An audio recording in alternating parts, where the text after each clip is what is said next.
we've had a marvellous morning, squeezing lots of immensely interesting topics into a morning. We're going to squeeze quite a lot into an afternoon as well. So this afternoon's chair is another good friend, Graham Roy, who is Vice Principal for very important things here in the university. And of course, has a long track record in government and in the world of economic science. It's a particular pleasure to welcome him here. And we've agreed, as a special concession, we're not going to talk about fiscal issues at all today, and that gives him a whole afternoon off. Graham has flown in from Munich especially for this purpose, so he may tell you about that himself. And he's going to introduce our next two speakers and handle the Q&A after them.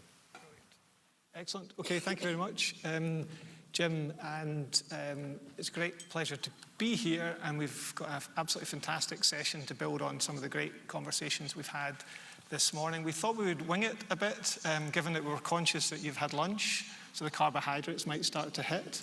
And we thought that what we'd do instead is have a bit of a conversation with two fantastic speakers to focus in on some of the key drivers for innovation and growth.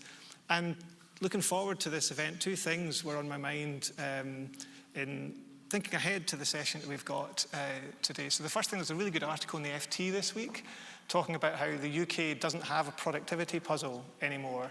And it wasn't that we don't have a problem with productivity, it's no longer a puzzle. We actually have very clear evidence, academic evidence, about why productivity in the UK has been lagging behind. About a third of it is lack of investment, about 2/3 of it is total factor productivity. So what we economists essentially look at in terms of how we're turning our inputs into outputs, and absolutely fundamental to that is innovation, research and development, how we translate that into private sector output and greater public sector efficiency. And the second thing, I was in Munich, as Jim mentioned, at an accreditation event for our business school, and it was hosted by the Technical University of Munich, which is an absolutely amazing institution, one of the real hubs of innovation, startup, scale-up in all of Europe. And just to give an idea of the scale of that institution, so its ecosystem has created 21 unicorns just in one institution based in Bavaria. They have about 100 startups a year coming out of their institution. So it's an absolutely phenomenal example of what happens when you get the mix between public, private, regional economic development, universities, research, private sector, entrepreneurial, venture capital, all of that mixing together, what a vibrant ecosystem that you can create. So with that in mind, we're delighted to have two fantastic speakers who are going to give us solutions to the UK's no longer productivity puzzle, but the UK's productivity challenge. So later on we'll hear from Sir Andrew Mackenzie, who's chair of UKRI, and Andrew brings a rare and valuable experience to this discussion from many years of senior leadership in some of the world's biggest organisations and companies. But first, I'm thrilled to welcome Cyril Klein, who is one of the most prominent UK venture capitalists. He's co-founder and managing partner of Phoenix Court, home to funds like Local Global, Latitude, Solar and Basecamp. He's also a key advisor to the UK government on science and tech policy. And so, a very warm welcome to... I'm going to start. You're going to go first? Yes. Okay, no, great. We've been jumping, figuring it all out. Oh, fantastic. Yeah. Brilliant. Exactly. This is me as an economic forecaster. I get it round the wrong way, and I've just revised my expectations. So first up, I'm delighted to welcome Sir Andrew. Over to you, Sir Andrew. So, I had quite a few remarks prepared to start off with, but actually most of that was covered this morning. So I'm going to be pretty brief. I hope you appreciate that. And then hopefully we'll tease a lot more out in questions with Graham and with yourself. It's kind of interesting because I'm very much here to represent the public sector, but most of my life has been in the private sector. But, it gives me a particular window. I come to it with really a very strong belief about innovation, and that's based not on just what I observe, but in much as what I can have studied of economic history, and that the ideas matter, connected with the right culture and so on, as much as capital, if you're going to drive economic growth. If you don't have the ideas, you have nothing to invest in, so no economic growth. And that actually, despite somebody who's come from the private sector, I am a strong believer that the origination of some of the best ideas, in fact, the most powerful ideas, probably comes from the public sector.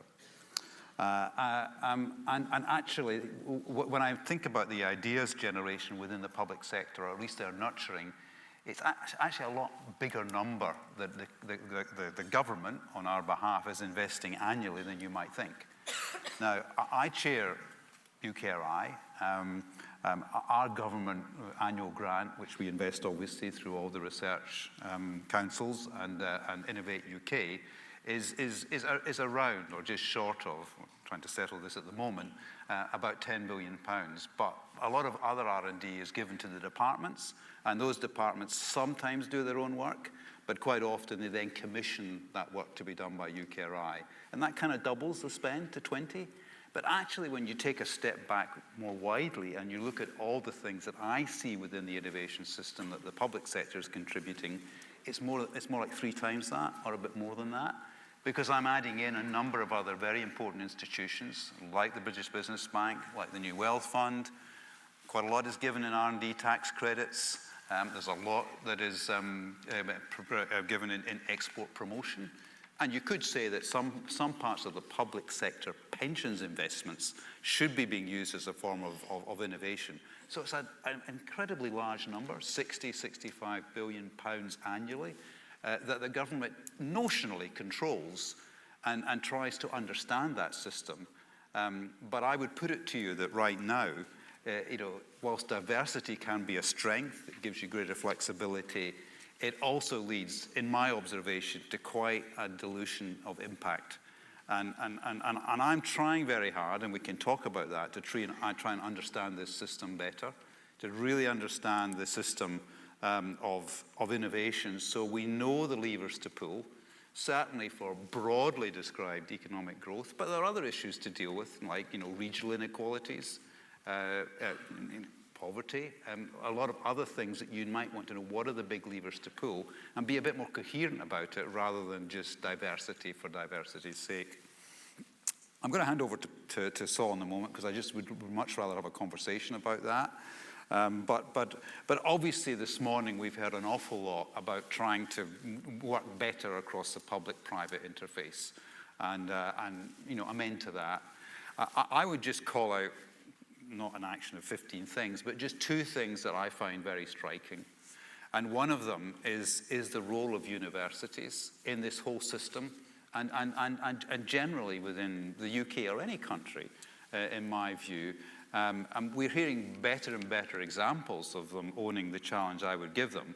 But I think we really have to force the issue that they are part of the economic powerhouse of the country. And they should be managed that way. They should be run that way. We've got many people from the university there. Of course we want excellence in skills development, in teaching, and indeed research in its academic sense.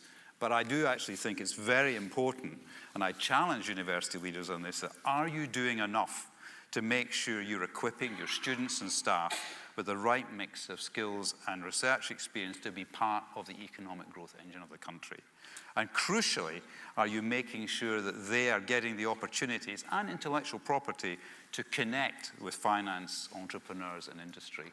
And some do, some don't. It's getting a lot better. Even in my short time of chair, I think I've seen quite a big shift, but I do think there is more to do. So that's my first point. And my second point is that we have said this morning sometimes, we've got all the skills, we just need the money, we just need to connect them. We actually don't have all the skills. In my view, we have a dearth of skills. I know we try hard at really figuring out, in my mind, how we can actually attract more private sector money into the whole research innovation system that I've described. Because that private sector money, and if you look at the money that's being managed at the moment in London, is 100 times at least, or not, about 100 times, the sort of 65 billion, which is still enormous, that is invested by the government, and it does give them great public policy leverage.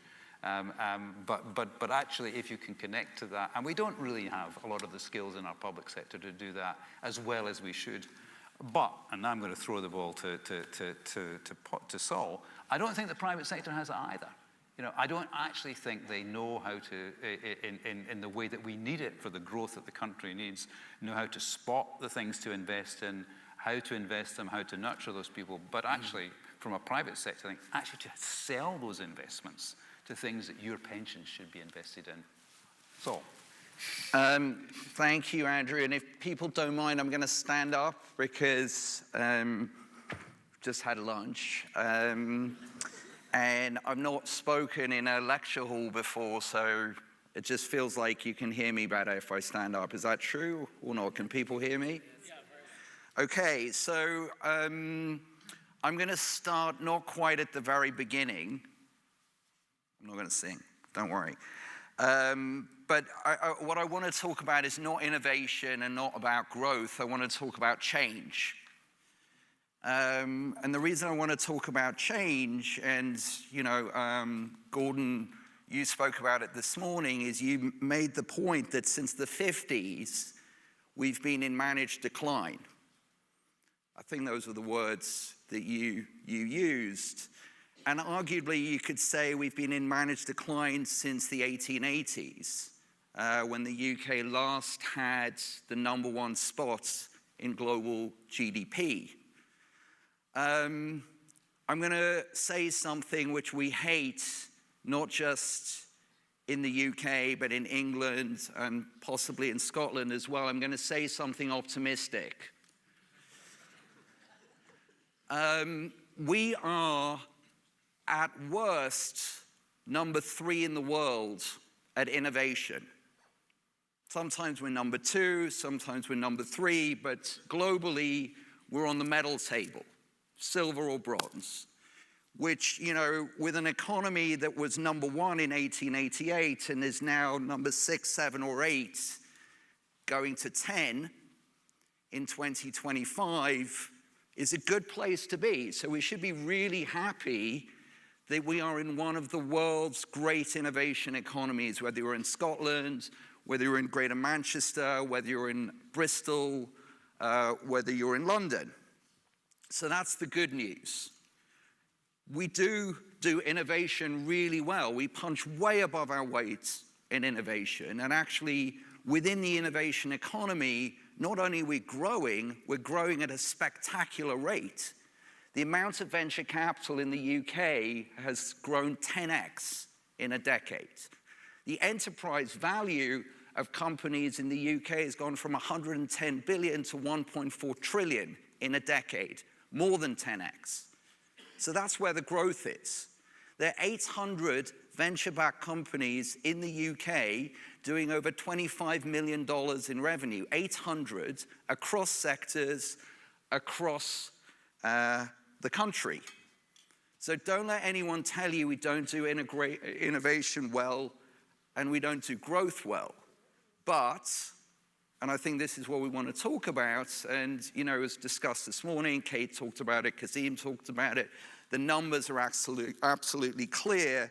And in my public sector life, not my private sector life, I've been advising the Prime Minister, or been on the Prime Minister's Council for Science and Technology since 2021, which means 4 Prime Ministers, 6 Chancellors, and about 8 Science Ministers. Hopefully we've got some more consistency now, but the advice has been consistent. We're great in innovation. The innovation economy is growing. At early stage, we are actually equivalent in funding to the Bay Area. But when it gets to growth stage or scale-up stage, rounds of 100 million plus, we are 30 billion light annually of the Bay Area. And what does that mean? That translates into enterprise value. I'm not an economist, I'm not a scientist, I'm not a technologist, I'm a humanities graduate, sorry to say. And that's what it is. 30 billion a year that we are light at the scale-up stage. Now, here's the problem, 2 problems, and then I think Andrew and I, and we just want to have a conversation. The problem is we've got a $3 trillion economy. That's our GDP, plus or minus. We have a stock exchange that is around 3 trillion. We have 6 trillion pounds of investable assets sitting in cash, which is like the equivalent of putting your money under a mattress, about 700 billion. And the rest is in insurance companies and pension funds. So we're not short of investable capital to invest in our innovation economy, in infrastructure, in real estate, otherwise known as factories, data centers, wet labs, affordable housing, or in venture capital and private equity. However, of that 6 trillion pounds, which is double the size of our economy, we invest less than 1% in what's called private markets, venture capital, private equity, infrastructure, and real estate. Now, if we didn't have such a great innovation economy on our doorstep, you'd say, oh, well, hopefully we're investing that in someone else's innovation economy. No, we're not even doing that. So what happens when these 800 companies, which, by the way, you can't even invest in a cohort as large as that in anywhere else in the world other than the Bay Area, need capital to scale? So they do have access to capital, and the first Prime Minister and Chancellor we gave advice to on this topic, the analogy we used was, we are great at inventing engines in this country. Think Rolls-Royce.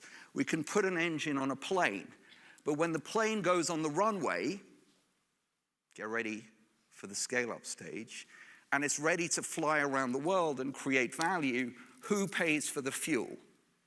And this is what's really damning. We only will pay for 20% of the fuel. What does that mean? It means 80% of the economic value, the securonomics, the economic sovereignty, goes to the Singapore metro system. It goes to a teacher in Ontario. It goes to a nurse in Denmark. It goes to the Saudi royal family. It doesn't go to a saver in Wrexham or Strathclyde or Preston.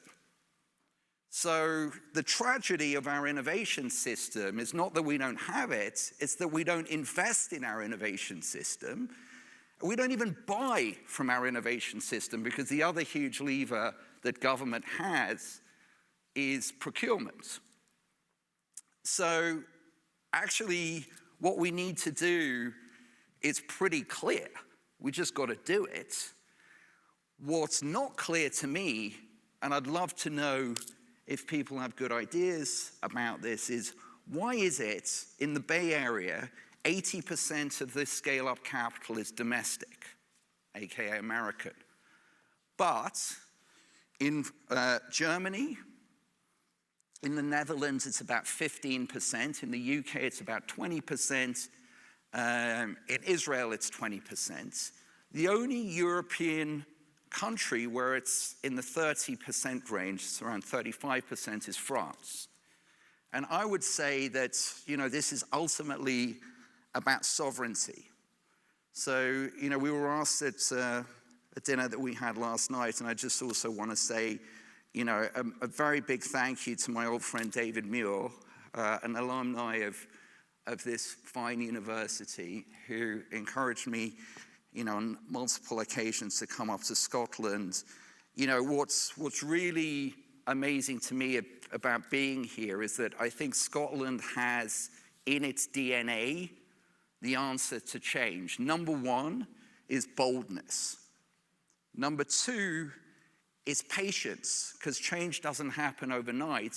And sort of number three is a spirit of independence, because, we can keep on innovating brilliantly, but if all we're doing is innovating to improve the economic lives of other people, charity begins at home. And, we have to ensure that the fruits of our economic growth and our innovation economy is, local, is regional, and is domestic. And I'm definitely not arguing for economic nationalism. But to me, 20%, we have to have a higher number than that. So, I want to advocate for change, not just innovation and growth. And thank you very much for having me here.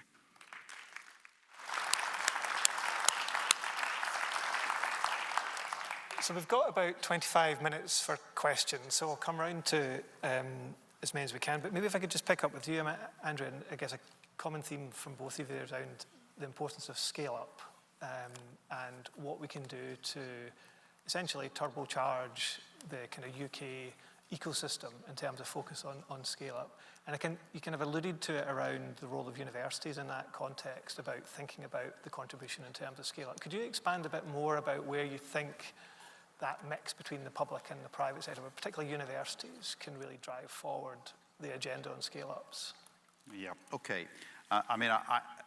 Another way of commenting on what Saul has just said, and we sort of sometimes think about this in UKRI, is that in aggregate, in everything we do, of course, there's lots of things that have to have a social as well as, if you like, a direct economic impact, is that we produce scale-up ready startups as being part of our output. And actually, I think the combination of the public and the private sector in the UK, it's the plane that's waiting for fuel, does a very good job at that. But you're kind of asking the kind of killer question. And I think the issue with the universities, in my view, is that they themselves need to build scale.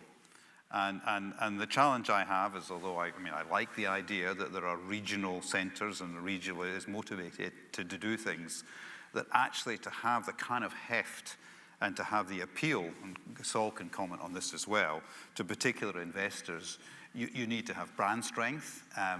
You need to have the sense that if those startups are getting ready to be scaled up, that you know what it takes, if you like, to equip, bit of my skills gap, to equip a lot of these people with the types of skills and outlook that when investors come knocking, they say, I actually believe in these people. The challenge is much greater outside of the Southeast than anywhere else, and I do think it's very hard for me to think that individual universities or small parts of the country can do this on their own. I think they have to find a way of connecting themselves up. But ultimately, it must be possible with the scale of the university sector to create startups sitting in funds which have got high levels of technical accreditation, partly maybe because they've come through initially through things like the UKRI stable, which, when put in front, possibly of domestic investors who may or may not have their hand forced by the Chancellor, can actually say, these people are worthy of investing in, at least as part of a portfolio. And selfishly, if I was to pick a lever to pull of the many levers I see within the system, that would be the one I would want to think about how we pulled it hardest. So maybe if I could just expand on that. I mean, obviously we had a bit of conversation this morning about clusters and potential the investment that can go into particular things. I guess in a tight fiscal environment, there's sometimes a trade-off at a government level between investing in particular things versus investing in the broader infrastructure. I mean, do you want to maybe expand in terms of, from an investing point of view, you talked about the potential to invest more and the need to invest more, but where would that investment and prioritization go? I kind of reject the notion that if you're faced with the second best investing opportunity in the planet, that we don't have enough money. I'm not suggesting, by the way, that the government should be putting more money in. As I said, as Andrew said, the government puts quite a lot of money into the innovation system between UKRI, the British Business Bank, the National Wealth Fund, even the very small amount of procurement that it puts in, it does add up to 50, 60 billion R&D tax credits. That's not nothing. What bothers me is the £6 trillion sitting on the sidelines, from what's known as the Mansion House Group. that is, we have delegated authority to manage our long-term liabilities and our long-term savings. And they're doing a terrible job. A terrible job. I mean, £6 trillion sitting in the second best innovation market on the planet, and less than 1% is being allocated to our innovation economy. Either American investors, Canadian investors, Singaporean investors, Japanese investors, Korean investors, investors from the Middle East, investors from France, investors from Denmark, investors from Germany, I can keep going, are wrong, and they've been geniuses for the last 25 years, or something is going wrong. And what's going wrong is, like, literally for 25 years, we've been in an ice age in terms of capital allocation to our innovation economy, because, the allocators, and I'll use the term, are functionally illiterate when it comes to understanding the power laws, otherwise known as risk, that determine the innovation economy. 1.8% of companies that are venture-backed get to 100 million or more in revenue. 1.3% get to $1 billion valuation, the unicorn status. Those are risky numbers. They're maybe even riskier than, drug pipelines. They're not as risky as investing in music. But, these are all about outliers. And unless you embrace those economics, and by the way, this is 60 years worth of data. This is not, a couple of quarters of data. This is 60 years of data. If we don't know how to allocate risk capital, then we will never, be able to have any kind of long-term growth, and we will not change our economic status. Yeah. I mean, if I might add to that, sorry, I know we want to ask other questions. I mean, of course, we're coming at it from two sides. Is what more can the public sector do? And what the public sector cannot do is provide more money. If anything, at the moment, we ought to be doing what we're doing with less public money and get better at driving private money. But it can spend a bit more of that public money in making our startup-ready, our scale-up-ready startups more attractive to the type of investor that Saul is talking about. And we don't need to go for all the reasons about it. But then there has to be an appeal to that investor. And it's not just the investing institutions, it's the people that sit behind them and the pension funds and so on, to see what people overseas are seeing and perhaps to appeal a little bit to patriotism in all of this in order to try and get this thing to function better than it currently is. The best signal, if I may, to any investor to invest is to buy, procurement. We invest in companies. We would always be happy for them to have a purchase order before an equity investment, including from ourselves. So, that is one thing government can take a lead on. Great. Okay, so we've got some time for some questions. I am conscious that I'm a university, so questions, not short abstracts, to my colleagues who are academics. So if I can come to the lady here and then Ronnie at the back. Oh, can you wait for the question? Just quickly come. Mike, thanks. I'll be short. What Saul mentioned about two things, about the role of procurement arm and about when Pensions Act came into playing a vital role in Silicon Valley. You're spot on. The Department of Defense used procurement to build the Fairchilds, the Intels, the AMD. Once they were built up in 1979, the Employee Retirement Act changed the pension funding. So maybe you're spot on, change that. Just like to make the skills are in depth. You're absolutely right, Andrew, that we don't have the growth skills, let alone the technical skills. Okay.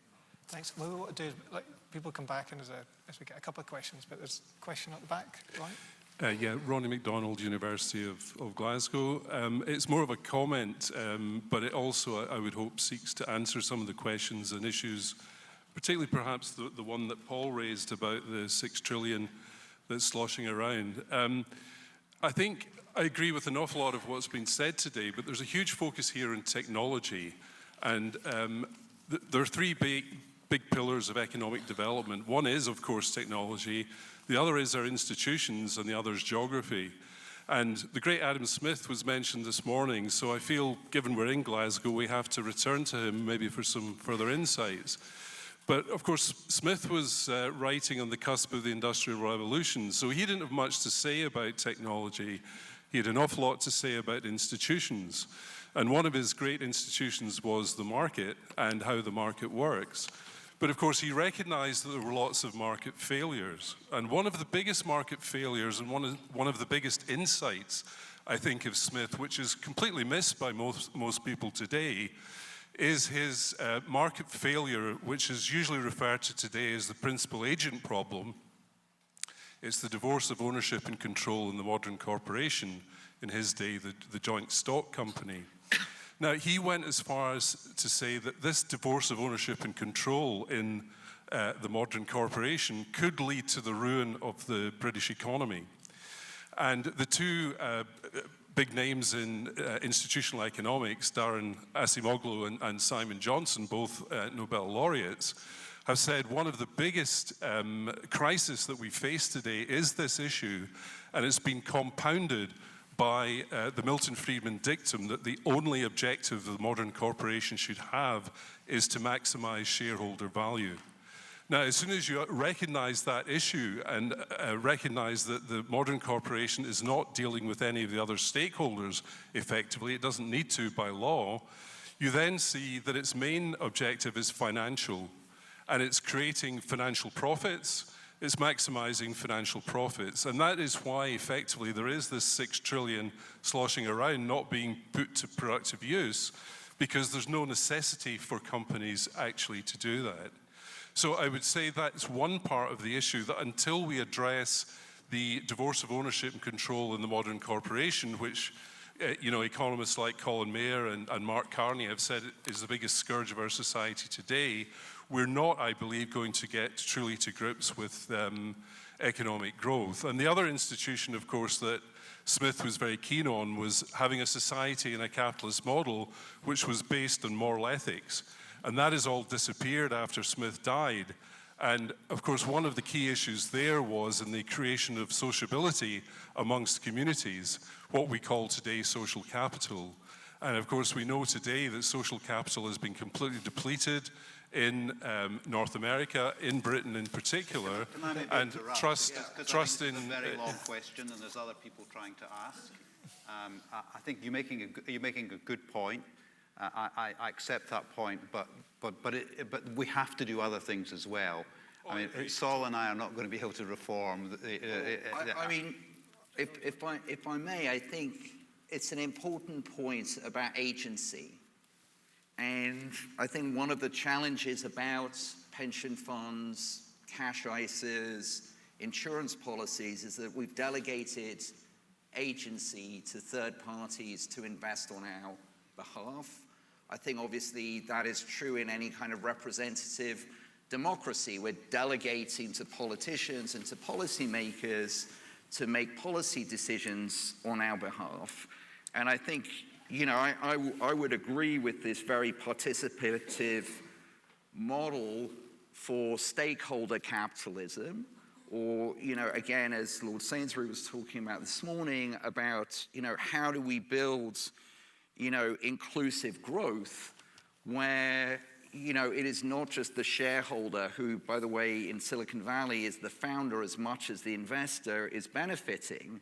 And I think this is very, very important, but this is exactly why, to me, we need to be literate and we need to understand how the innovation economy works, and we need to understand how to allocate capital, and we need to understand, what are the decisions that we're making in how we do that. So, I mean, and I think it's a very good point, and I think, we have suffered because we have misunderstood the market, and we've basically allowed the market to define and hollowed out effectively our ability to have agency, which is why we only invest 20% of the fuel. But there is pension fund reform, which it is talked about. It is on the government's agenda, and the people who are driving that actually are not the shareholders. They're actually the people who want to see their pensions perform, and they don't yet, maybe because they haven't thought about, believe in the value of the type of investment that we're talking about. Yeah. Could I just pick up on a point you mentioned, Andrew, earlier around the regional dimension and all of this, and the point about that trade-off, I guess, between what is bespoke or what is valuable at a regional level versus scale.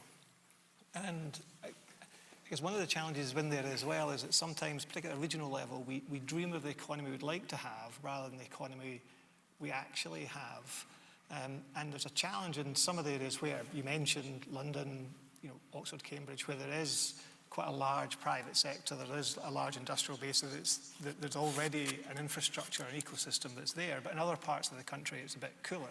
So how much variation do you think it's possible to have from a government perspective in terms of flexibilities and funding that could look radically different across different parts of the country? Well, I do think that our innovation strategy, if we can think about that, or our growth strategy, has to have a regional dimension, and it has to drive a reduction in regional inequality. I mean, for me, one of the turnoffs for an international investor is the huge inequality we have between regions here in the UK. And I think it is possible to do that. I mean, I think it was David Sainsbury at the beginning mentioned the Strengthen Places Fund, which was a UKRI thing. Yeah, we don't do it now because it had its purpose in time, and we have replaced it with other things. And we are trying to shift it as much as we can, the public money that we give out as UKRI, away from the Southeast, without obviously turning off the tremendous power of the Southeast. But I think it will be disappointing if in this quest for more innovation, we get competitions between the regions here in the UK. I think there needs to be much more sharing and pooling, and in many cases to build the scale, to sort of build the investment portfolios. It will not be enough just to build it in Scotland and compete with one in Manchester or compete with one in Birmingham.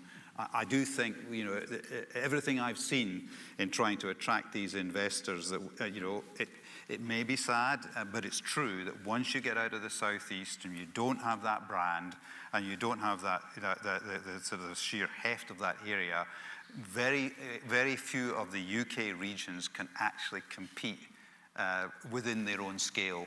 Now, I'm not against clusters, because I think clusters is a great idea, but there has to be a sense that they're cooperating rather than competing with clusters elsewhere if we're going to solve this problem from making ourselves more attractive to investors. Questions? Is that a hand right at the back? Yep, yes, come to you. Hiya, Sarah from Glasgow Chamber of Commerce, but I also hold a voluntary role as President of Scottish Women in Business. Given the persistent funding gap in female entrepreneurship, what can we do to change that? I didn't get all of that. The funding gap, and particularly female-owned entrepreneurship. Oh. Well, Yeah, I have an answer, but you go first. No, go ahead. Okay.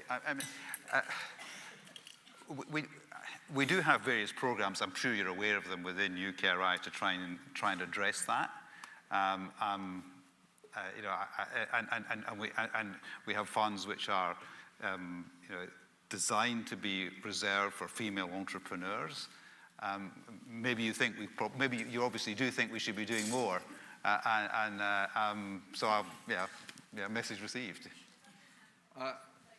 Yeah, go ahead. We can't hear you, sorry. I think it's a systemic issue. It's just understanding if there's a systemic problem or there's things the systemic problem, yeah. So, okay, yeah, well, why don't you have a go at that, so?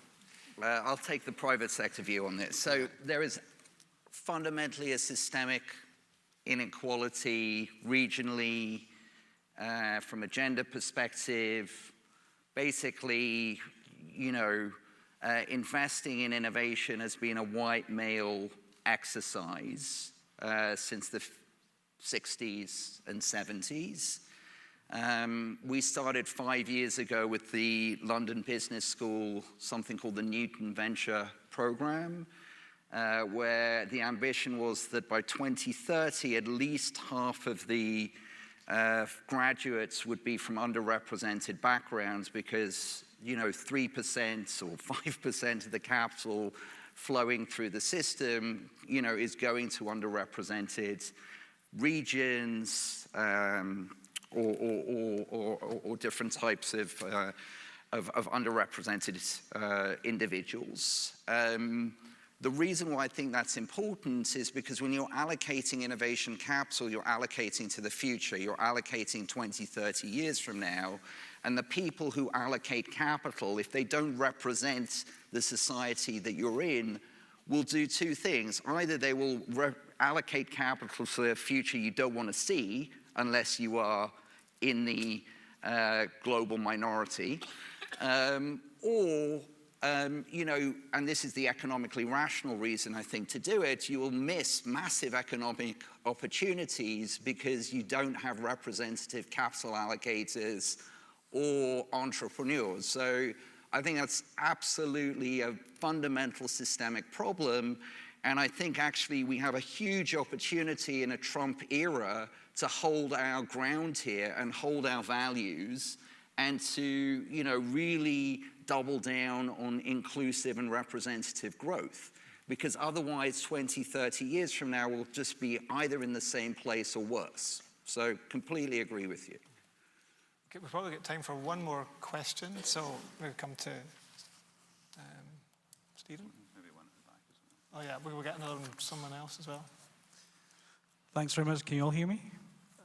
So my name's Stephen Sheelan with the Net Zero Technology Centre based in Aberdeen. So I've been listening to what you've been saying, and given that you're inside the government circles, I'm interested in your perspective on the comprehensive spending review coming up next week. So do you anticipate any interesting changes to how innovation is funded in terms of not just scale, but mechanisms?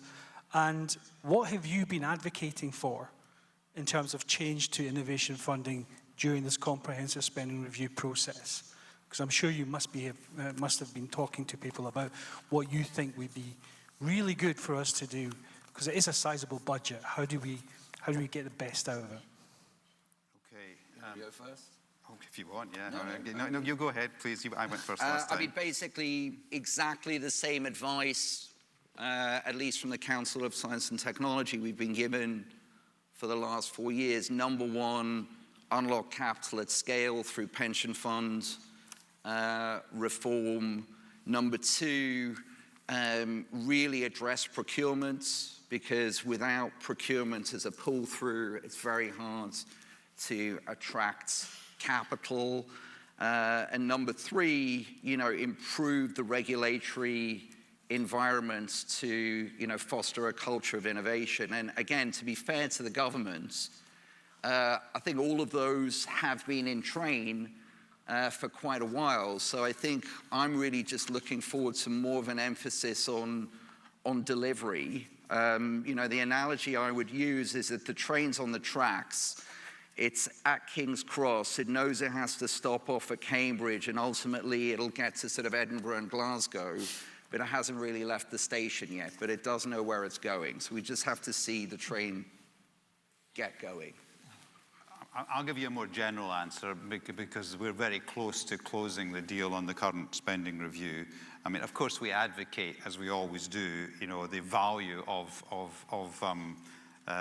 investment in all the things to do with innovation, in particular as it relates to R&D, and more or less gets a favourable hearing. But clearly, in the current environment, there's a number of areas which are receiving special attention, like defence, for example.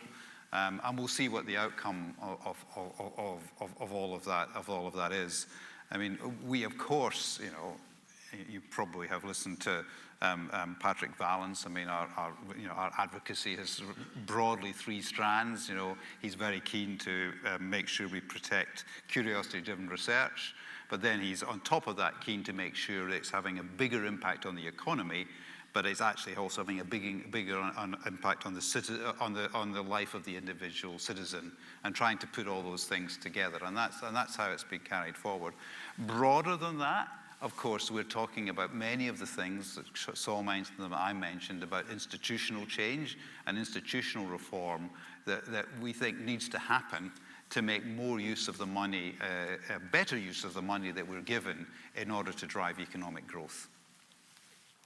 Okay, I can feel Jim's eyes in the back of my head asking me to bring this to an end. So, I mean, I think there's a really thoughtful conversation. A lot of things we've covered there around the role of universities, rethinking the role of universities, the importance of that regional collaboration, and Saul's plea around not just unlocking funding, but actually being really optimistic about the future, I think is a really important message for us to leave on.